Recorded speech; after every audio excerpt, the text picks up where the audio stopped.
Madame, Monsieur, bonjour. C'est l'heure de votre journal de la mi-journée sur la radio-télévision nationale congolaise. Merci de nous suivre. Le chef de l'État, Félix Antoine Tshisekedi Tshilombo, a séjourné hier mercredi à Lobito, dans la province angolaise de Benguela. Il a pris part à une rencontre multilatérale sur le corridor de Lobito. À l'issue de cette rencontre, le président de la République a eu un tête-à-tête avec le président américain Joe Biden. Guylain Kabalundi pour le reportage. Long de 1344 km, le corridor de Lobito est un projet majeur pour l'intégration régionale et la transformation économique en Afrique. Les enjeux de ce projet pharaonique, qui devra permettre de réduire considérablement les délais de transport de minerais critiques, essentiels pour la transition énergétique mondiale, sont au cœur d'une multilatérale ce mercredi 4 décembre 2024 à Lobito entre les dirigeants africains et le président américain. À l'aéroport Katumbela de la province angolaise de Benguela, c'était ce mercredi matin un chassé-croisé. La RDC, au cœur de ces initiatives pour son rôle stratégique, est représentée au plus haut niveau. Arrivé à 8h30, le président de la République Félix Antoine Tshisekedi Tshilombo est accueilli par le ministre angolais des Relations extérieures, Antonio Tete. Après les cérémoniales d'accueil, le chef de l'État congolais a rejoint au salon d'honneur les présidents angolais Joao Lorenzo, le Zambien Hakainde Hichilema et le vice-président tanzanien Philippe Pango. À l'arrivée, quelques minutes après du président américain, première visite officielle en Afrique, tous les chefs d'État ont pris la direction du terminal du port de Lobito dans le centre-ville. Protocole millimétré, Joe Biden et ses homologues africains ont visité en quelques minutes ces ports situés sur la côte ouest de l'Afrique. Brève visite sanctionnée par une photo de famille. Et le point culminant, c'est à l'usine de transformation alimentaire du groupe Carino. Après une présentation des matériaux pour la construction de la tour, Joe Biden et Félix Tshisekedi se sont retirés pour un tête-à-tête de quelques minutes. Rien n'a filtré de cette rencontre en bilatéral. Autour d'une table ronde, peu après, les dirigeants africains et le président américain ont tour à tour parlé de l'importance de la concrétisation du corridor ferroviaire de Lobito. Le président congolais Félix Tshisekedi a pour sa part souligné que le corridor de Lobito permettra de valoriser localement le cuivre et le cobalt, essentiels à la transition énergétique mondiale, tout en stimulant l'industrialisation et la compétitivité de la RDC. Par la même occasion, le chef de l'État a placé un mot sur la situation sécuritaire dans l'est de la RDC. Félix Tshisekedi a insisté sur l'urgence d'une paix durable dans la région et a salué le rôle déterminant de l'Angola dans le processus de Luanda. Cette rencontre historique de Benguela, la dernière pour le président américain sortant, entre dans les annales après la signature en octobre 2023 d'un protocole d'accord entre les États-Unis d'Amérique, la Commission européenne, l'Angola et la Zambie pour la rénovation et la reconstruction de l'artère ferroviaire du corridor de Lobito.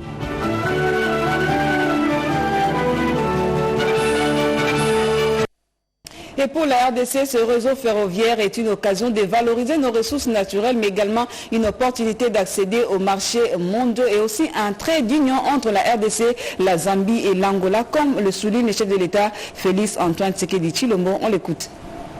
Le corridor de Lobito est bien plus qu'un axe de transport.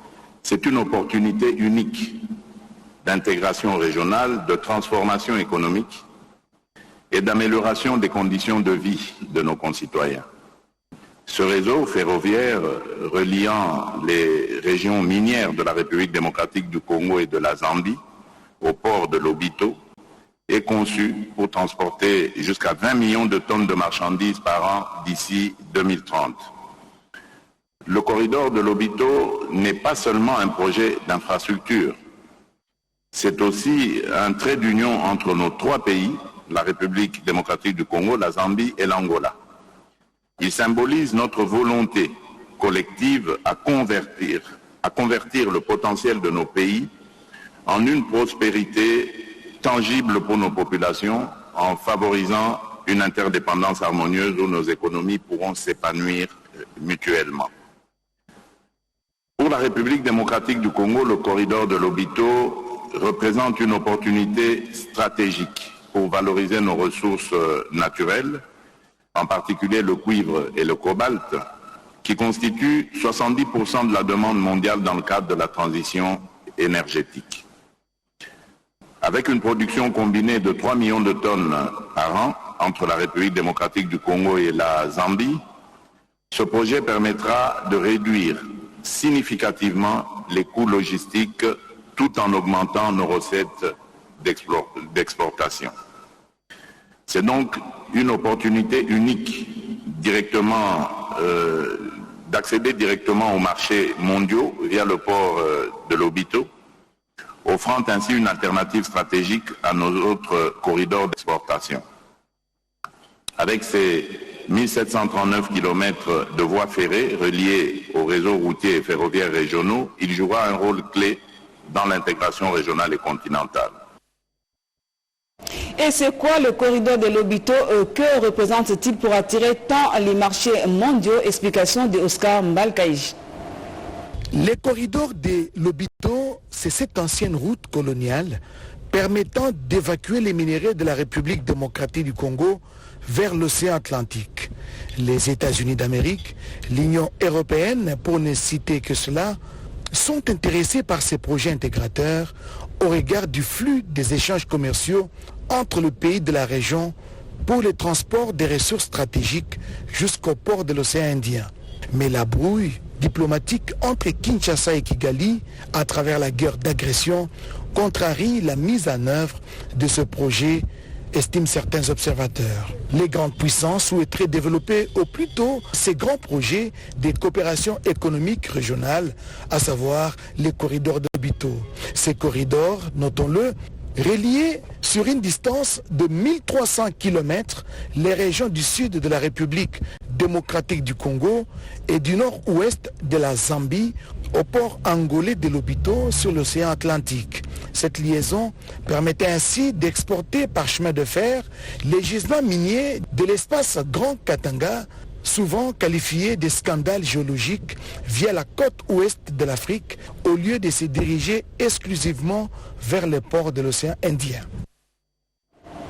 De retour à Kinshasa, le chef de l'État, Félix Antoine Tshisekedi Tshilombo, a assisté au match de handball qui a opposé les Léopards seniors de la RDC et à l'équipe égyptienne pour le compte des quarts de finale de la CAN senior. L'Égypte a battu la RDC sur un score de 23 contre 22. Kibambe Somwissa. La République démocratique du Congo organise la 26e édition de la Coupe africaine des nations de handball senior dames. Une grande première pour le pays dans le cadre de différentes compétitions, toutes disciplines sportives confondues.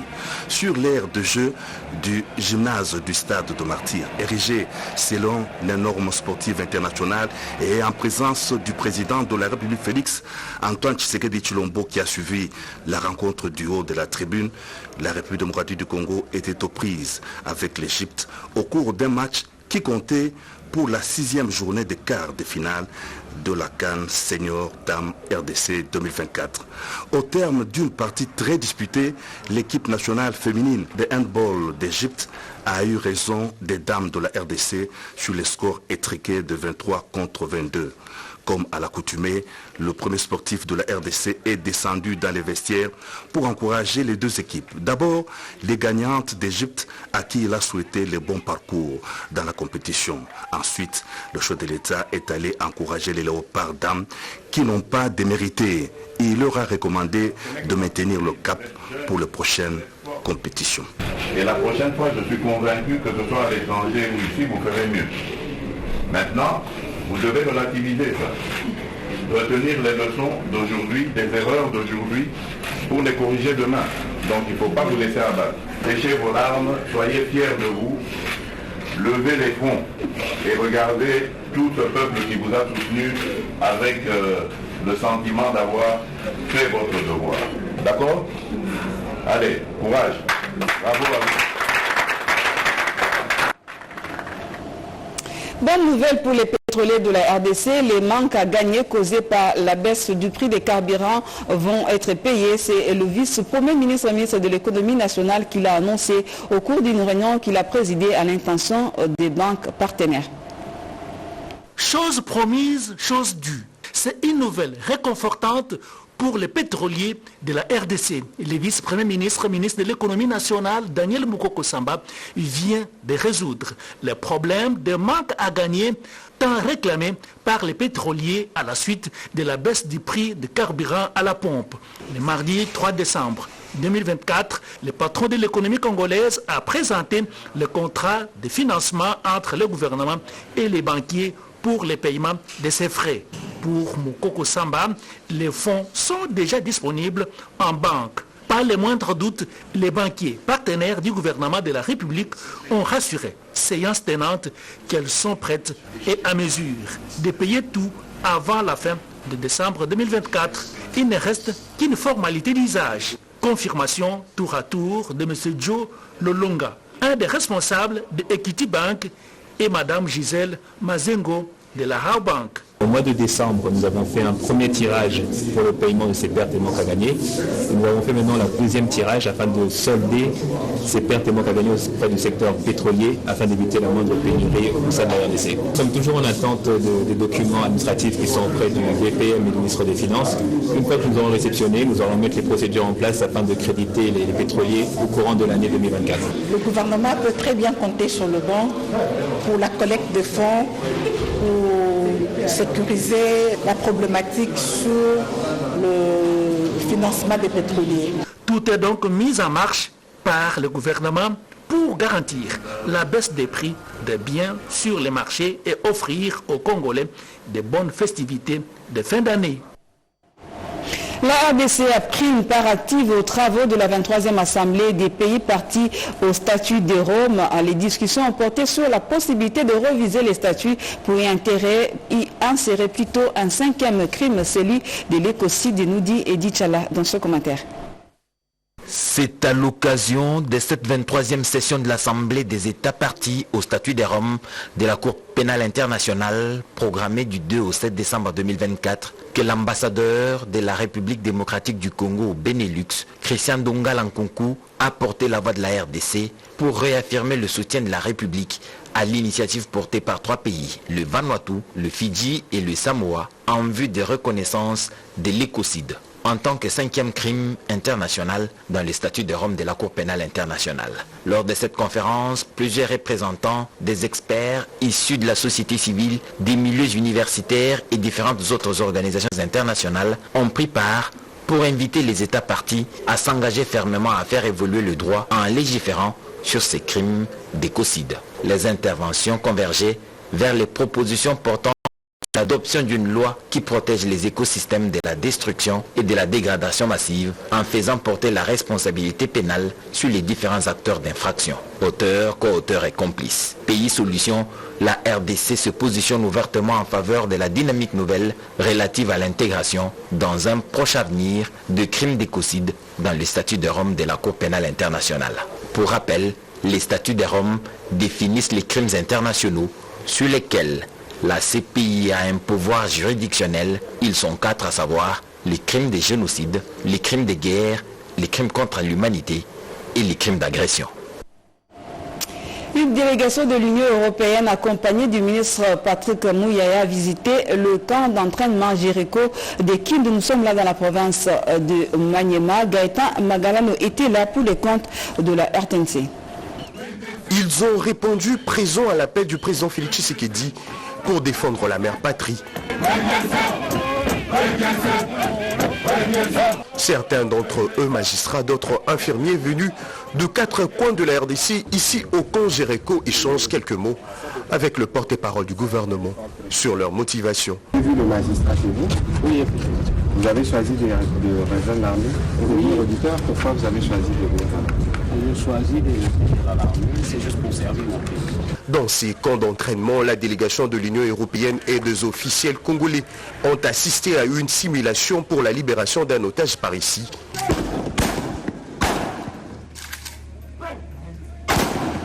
Simulation d'une prise en charge d'un blessé par là. On check la zone thoracique. Nous sommes venus voir pour palper CVC, l'exercice d'une formation qui est donnée. Et nous avons plutôt été satisfaits de voir que les militaires sont formés sur toutes les branches. C'est des jeunes universitaires pour certains qui ont choisi de répondre à l'appel de la République et de venir mourir pour la patrie.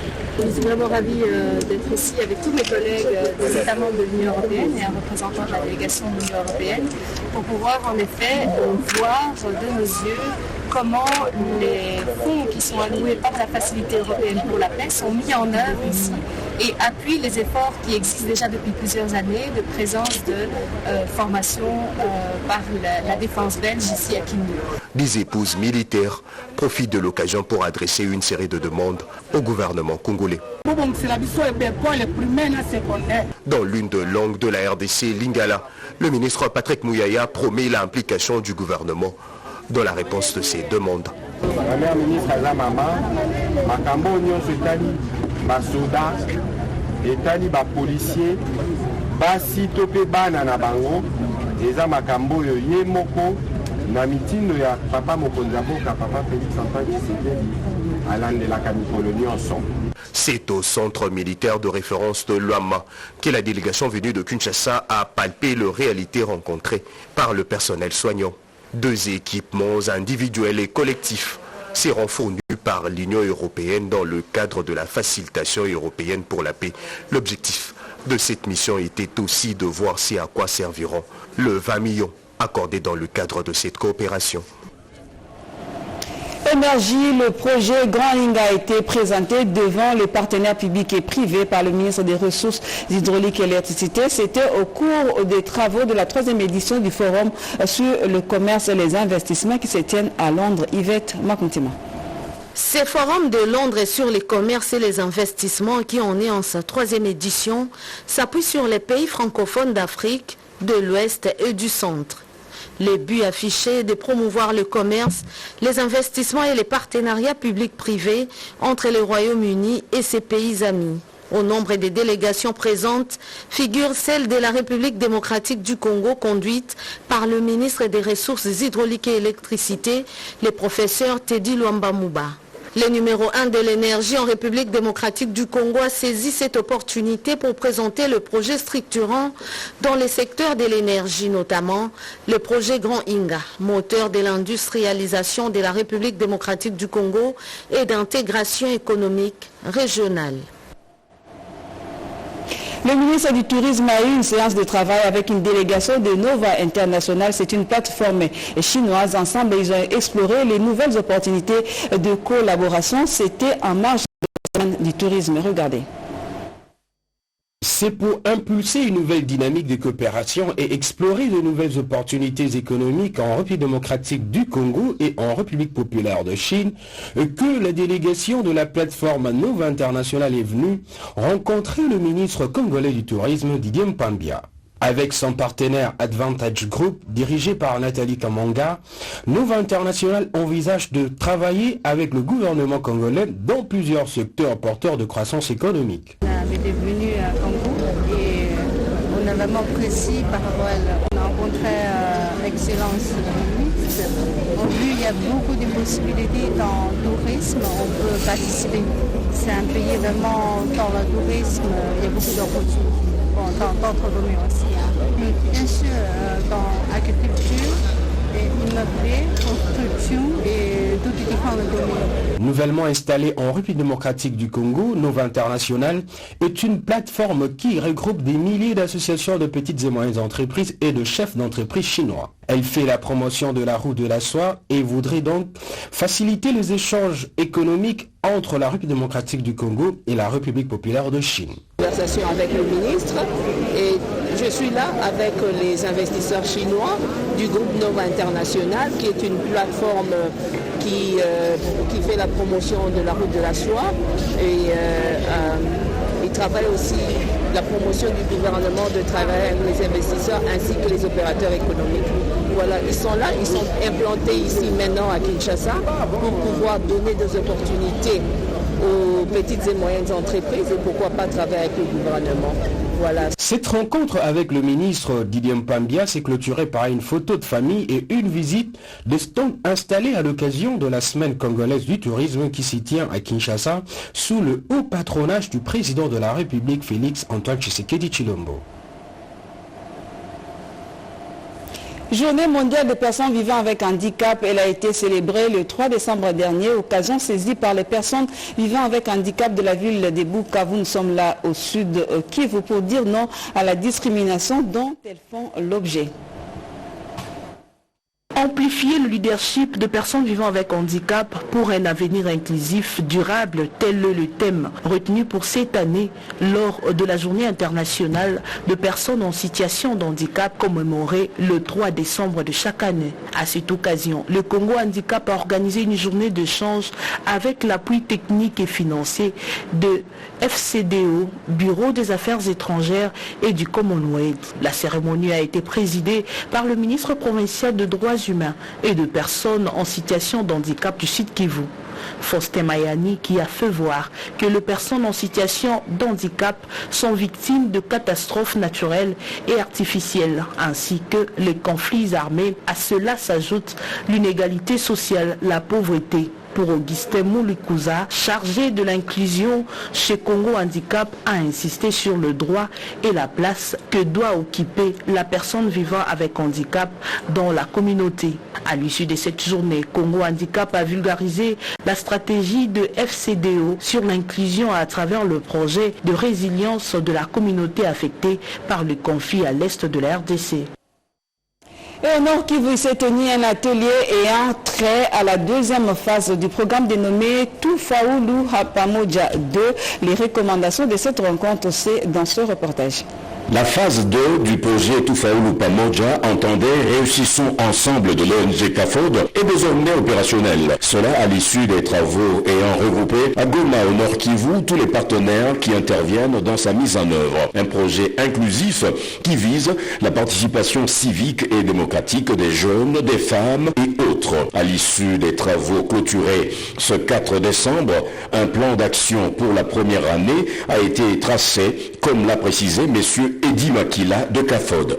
C'est un projet, comme vous l'avez dit, qui est étalé sur 3 ans, avec 2 piliers essentiels, que sont les résolutions 2250 et 1325. Mais aussi, le travail va se focaliser davantage sur la participation civique et démocratique des jeunes. Mais aussi, il y a la composante paix. Nous voulons vraiment que les jeunes soient également dans les sphères de prise de décision qui sont liés à la paix. Ça signifie les mécanismes locaux, nationaux et régionaux de paix. Ces assises ont facilité aux participants de comprendre la deuxième phase avec une participation proactive, selon Patrick Abata de l'Union de jeunes pour le changement, UGC en sigle. Donc nous avons compris les axes d'intervention du projet, nous avons compris les bonnes pratiques, nous avions compris même la relation de collaboration entre les partenaires financiers et les partenaires de mise en œuvre. Voilà, c'est sur quoi ou bien autour de quoi les 3 jours d'atelier ont tourné. Initié de rappeler que ce projet Tufaulu Pamoja est mis en œuvre dans 6 provinces de la RDC, notamment au nord et sud Kivu, en Ituri, au Tanganyika, Chopo et la ville-province de Kinshasa, grâce à l'appui financier de l'ambassade de la Suède en République démocratique du Congo. Un nouveau bâtiment du palais de la justice est sorti des terres au Bazouélé. Cette infrastructure a été inaugurée par le gouverneur de province Mike Mokeni. Regardez. Les institutions provinciales du Bazouélé auront de bonnes conditions de travail, telles qu'a décidé le gouverneur de province Mike Mokeni. Après l'inauguration du nouveau bâtiment moderne de l'Assemblée provinciale du Bazouélé, le gouverneur Mokeni Amisi Mike David vient d'inaugurer le nouveau bâtiment du palais de la justice construit sur financement de la fondation Carole Aguito. La coupure des riba est intervenue en présence des corps judiciaires de la province, magistrats, avocats et autres. Après le mot de remerciement du premier président de la cour d'appel de Bouta, une visite à travers les appartements du site s'est suivie afin de chuter dans la salle des audiences, salle dénommée Mama Carole Aguito, où une démonstration d'audience a été présentée par les corps judiciaires présents à la cérémonie. Comme à l'Assemblée provinciale, Mike Mokeni exprime ses sentiments tout en réitérant ses reconnaissances au président de la République et chef de l'État, Félix Antoine Tshisekedi Tshilombo. Justice qui élève une nation. Dans le problème, tant que la magistrats, kosala oza te mpo babongo ezalaka te likambo wana abongo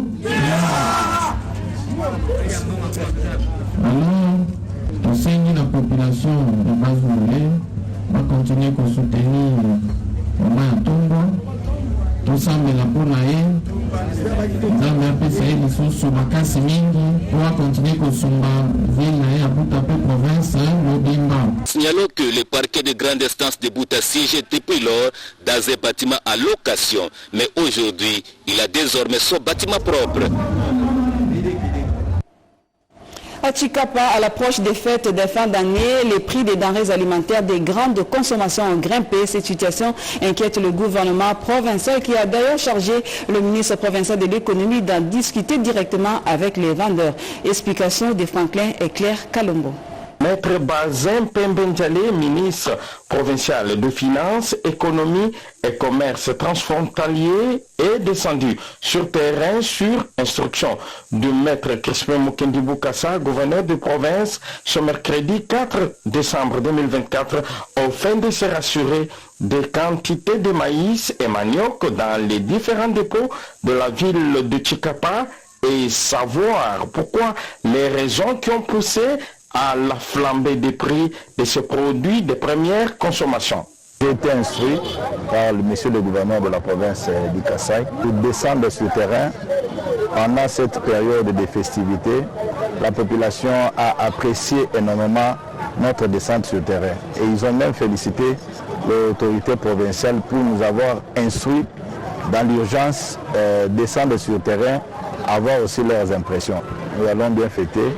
La province a un gouverneur qui travaille, il a certains ministres qui sont sur le terrain pour faire rapport correctement au gouverneur et voir comment est-ce que l'autorité provinciale peut prendre certaines mesures pour alléger, soulager sa population. Le vendeur et vendeuse de ces produits sur les 3 collines de la ville de Chikapa, à savoir Tukunyema, 3 d'abattoir, Protit, Kangongolo, Kamalenga et autres ont présenté librement les difficultés qu'ils traversent pendant cette période. Bazin Pembenjale a demandé à la population d'être apaisée car le gouvernement provincial que dirige Maître Crispin Mukendi Bukasa travaille d'arrache-pied pour pallier aux difficultés de la population du Kasaï. Il se tient à Kinshasa une table ronde sur les violences basées sur le genre. Les participants discutent sur comment se reconstruire après une violence. Chimène Dondo nous en parle. Une table ronde de 12 jours s'est ouverte à Kinshasa sur la mise en place d'un fonds national de réparation en faveur de victimes de violences sexuelles liées aux conflits et autres crimes graves en RDC. Hormis le Fonds national, la table ronde entend aboutir à une politique nationale de réparation au bénéfice de victimes. Je salue l'engagement du chef de l'État, M. Félix-Antoine Tshisekedi, de vouloir tout mettre en œuvre pour que la République démocratique du Congo devienne un espace où les droits des femmes seront autant respectés que ceux des hommes et de rester déterminés à travailler pour que les hommes améliorent leur perception de l'image et du rôle que la société attribue à la femme. Il convient maintenant de concrétiser ces manifestations d'intérêt sous la forme de partenariats contractuels solides, durables, sécurisés et profitables pour l'ensemble des parties. Je voudrais à cet égard me réjouir de l'accompagnement dont bénéficiera notre association dans le cadre de la mise en œuvre d'une politique communautaire en matière de partenariat public-privé. La présente convention que nous allons signer vise à consolider notre partenariat par la réalisation des projets relatifs à la promotion de la femme et la protection de l'enfant. Cette table ronde devra définir les pistes et supports nécessaires qui permettront la création de ces fonds nationaux de réparation. Culture pour terminer, célébrons la culture et la créativité. C'est le thème du festival dénommé Kobo Art qui s'est déroulé à l'Institut français de Kinshasa. Blandine Wavingana. Les créateurs de mode en République démocratique du Congo doivent désormais compter sur l'expérience confirmée de la structure Kobo Up. Tout récemment, un festival dénommé Kobo Art a été organisé du 27 au 30 novembre 2024 à l'Institut français de Kinshasa sur financement du gouvernement français. Au cours de cette rencontre culturelle, 3 secteurs ont été mis en exergue, à savoir la musique, la mode et la création du contenu. Au fond, l'idéal à atteindre consiste à réunir l'écosystème des entrepreneurs culturels de la RDC en vue de mettre en avant-plan la créativité congolaise. Au chapitre des hauts responsables qui ont marqué leur présence à ces rendez-vous culturels, on peut noter la présence du représentant du ministre de la Culture et Arts, du représentant de l'ambassade de France à Kinshasa et évidemment la directrice générale de Kobo Up, Sidonie Laterre. L'objectif, c'est de mettre en avant la créativité congolaise qui pour nous semble être un moteur qui peut créer plus d'emplois et générer plus de revenus parce qu'on va mettre en avant en fait notre identité. Et aujourd'hui, en fait, nous avons assisté à un show, un festival qui met en avant 4 créateurs congolaises pour montrer en fait que la mode est en fait un secteur qui a bousculé en fait la mode à l'international. Aujourd'hui, en tant que Congolais, on veut se réapproprier l'univers de la mode. Il convient de préciser que Kobo Up est une structure d'initiative privée congolaise spécialisée dans l'accompagnement des entrepreneurs locaux, culturels et créatifs de la RDC. Voilà, c'est par cette note culturelle que nous bouclons complètement ce journal, un journal à mémoire de notre consoeur Medine Biakunzo, journaliste et animatrice à la RTNC de développement, décédée le dimanche 24 novembre dernier et elle est en train d'être enterrée en ce moment au cimetière Chemin du Paradis Repos Éternel. Merci et au revoir.